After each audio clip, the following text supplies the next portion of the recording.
ఈ ఫ్రూట్లో చాలా యూజెస్ ఉన్నాయండి. ఈ ఫ్రూట్లో రిచ్ ఇన్ ఫైబర్స్ ఉండడం వల్ల డైజెషన్ ఇంప్రూవ్ చేస్తుంది, కాన్స్టిపేషన్ ప్రివెంట్ చేస్తుంది, అలాగే రెగ్యులర్ బౌల్ మూమెంట్ని చూపిస్తుంది. ఇంకా పొటాషియం ఉండడం వల్ల హార్ట్ డిసీజెస్ని తగ్గిస్తుంది, బ్లడ్ ప్రెషర్ని రెగ్యులేట్ చేస్తుంది. ఎసెన్షియల్ మినరల్స్, న్యాచురల్ షుగర్స్ ఉండడం వల్ల సస్టైన్ ఎనర్జీని ప్రొడ్యూస్ చేస్తుంది, దానివల్ల వెయిట్ మేనేజ్మెంట్ చేయొచ్చు. లో గ్లైసెమిక్ ఇండెక్స్ ఉండడం వల్ల బ్లడ్ షుగర్ని రెగ్యులేట్ చేస్తుంది, అలాగే ఇన్సులిన్ సెక్రీషన్ని ఇంప్రూవ్ చేస్తుంది. రిచ్ ఇన్ కాల్షియం, మెగ్నీషియం ఉండడం వల్ల బోన్ హెల్త్ని మెయింటైన్ చేస్తుంది అండ్ ఆస్టియోపోరోసిస్ని ప్రివెంట్ చేస్తుంది, అలాగే ఉమెన్స్ మీనోపాజ్ కూడా హెల్ప్ చేస్తుంది.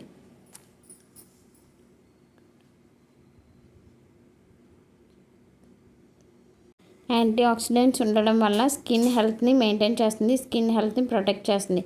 అలాగే ఎక్స్పెక్టరెంట్ ప్రాపర్టీస్ ఉండడం వల్ల మ్యూకస్ని ఎలిమినేట్ చేస్తుంది, కఫ్ బ్రాంకైటిస్ని ప్రివెంట్ చేస్తుంది. ఇమ్యూనిటీ బూస్టప్గా హెల్ప్ చేస్తుంది, ఫెర్టిలిటీ రేట్ని ఇంప్రూవ్ చేస్తుంది. మరి ఈ ఫ్రూట్ పేరు ఏంటో కామెంట్ చేసేయండి.